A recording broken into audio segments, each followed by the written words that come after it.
TikTok မှာအကြောင်းအရာတွေကကောင်းကောင်းဖန်တီးပြီးသားပေမဲ့လည်း view ကလည်းတိတ်မတက်သေးဘူးဒီ view ဟာတွေကိုသုံးရတယ်အဲ့ဒါကဘာလဲဆိုတော့ပထမဦးဆုံးအင်းများတို့ကစောကပြောထားတယ် hook ဆိုတဲ့သုံးဆွဲသူကိုစီကိုချက်ချင်းကြည့်လာအောင်စကားလုံးပြီးရင်စာကိုအကြောင်းအရာမှာလူအသုံးများတဲ့လူတွေစိတ်ဝင်စားမဲ့စကားလုံးနောက်ဆုံးလူတွေကိုဘာလို့စေချင်တာလဲဆိုတဲ့စကားလုံးတွေပြောပြီးသွားရင်အဲ့ဒါတွေကိုအင်းများစာစီရတယ်စာစီပြီးွားရင်ဘာလို့လဲဆိုတော့အင်းများ AI ဆိုတဲ့ Gemini ဆိုတဲ့ AI ရှိတယ်အဲ့ဒီ AI နဲ့ကိုအင်းများကထည့်ပြီးသွားတာနဲ့ငါစာလေးကို hook လေးသေချာပြန်ထည့်ပြီးစာချောအောင်ပြန်စီပြီး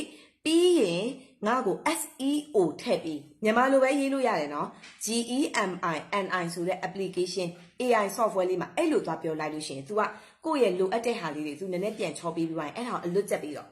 အလွတ်ချက်ပြီးတော့ခါကျတော့ခေါင်းထဲမှာလည်းမှတ်ပါဇက်ကနေလည်းပုတ်တွေနဲ့ဖတ်ပြီးသွားတာနဲ့ဖွက်သေးတာမဖြစ်ကုန်နဲ့ဖတ်ပြီးသွားတာနဲ့အင်းများကဘာဆက်လုပ်လဲဆိုတော့ TikTok စပြီးရိုက်ပြီး TikTok စပြီးရိုက်တဲ့အခါမှာလူတစ်ပိုင်းပုံပါရမယ်မျက်နှာကဒီလိုလေး make up ကလေးတော့လူထားရမယ်ပေါ့နော် okay အဲ့ဒီလိုလူတစ်ပိုင်းပုံနဲ့ make up လေးလိမ့်ပြီးစပြီးရိုက်ပြီးဆိုတဲ့အခါမှာအနည်းဆုံး10ခေါက်စာမေ့သွားတာတစ်ခေါက်လက်ဟန်ချေဟန်မပါတာတစ်ခေါက်အမူအရာမပါတာကတစ်ခေါက်အဲ့ဓာတွေနဲ့အင်းမြကတပုတ်ရဖို့အတွက်ကိုအနည်းဆုံး10ခေါက်အင်းမြရိုက်ရတယ်အဲ့ဒီမှာအင်းမြ NLP ရဲ့နီးလေးကိုအင်းမြတစ်ချက်ပြန်ပြီးတော့ပြောခြင်းနဲ့ပေါ့နော်ကိုပြောလိုက်တဲ့စကားကတိတ်အရေးမကြီးဘူးကိုဘယ်လိုပြောလိုက်လဲဆိုတာကနည်းနည်းအရေးကြီးတယ်နောက်ဆုံးတစ်ခုကကိုကဘယ်လိုအမူအရာနဲ့ပြောလိုက်တာလဲဆိုတာကအရေးအကြီးဆုံးပဲအဲ့ဒီနီးကိုအင်းများတို့ကသုံးရတယ်စောကစာကြီးက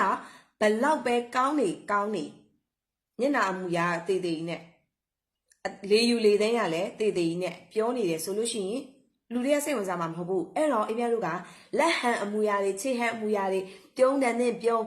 မဲ့တယ်တဲ့မဲ့စိုးရင်တဲ့အခါကျရင်စိုးရင်တဲ့စိတ်ထားလေးနဲ့စကလုံးလေးတွေဒီလိုလေးတွေလက်ဟန်လေးနဲ့ပြောမှ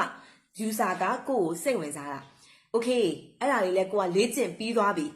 ready ပဲ video ကလည်းရိုက်ပြီးသွားပြီတင်တော့မယ်ဆိုရင်ဒီအချက်တွေကတစ်ခါလုပ်ရတယ်မတင်ခင်မှာကိုကရွှေအကြောင်းတင်မှာဆိုရင်ရွှေနဲ့ပတ်သက်တဲ့ video တွေကိုစုံတဲ့အထိ like ရှာရွှေဆိုင်တွေရဲ့ post တွေကိုအသေးပေး comment ရေးအသေးပေး10မိနစ်တိတိလုပ်ရတယ်okay 10မိနစ်တိတိအဲ့လိုလုပ်ပြီးသွားပြီဆိုကို post ကိုတင်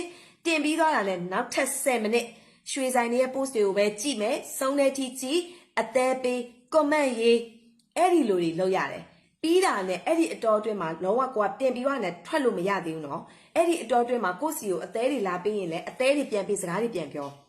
နောက်ထပ်အပိုင်းတွေရှိသေးတယ်အရန်ပြောချင်လို့ဆက်ပြီးတော့နားထောင်ပေးပါအောင်เนาะ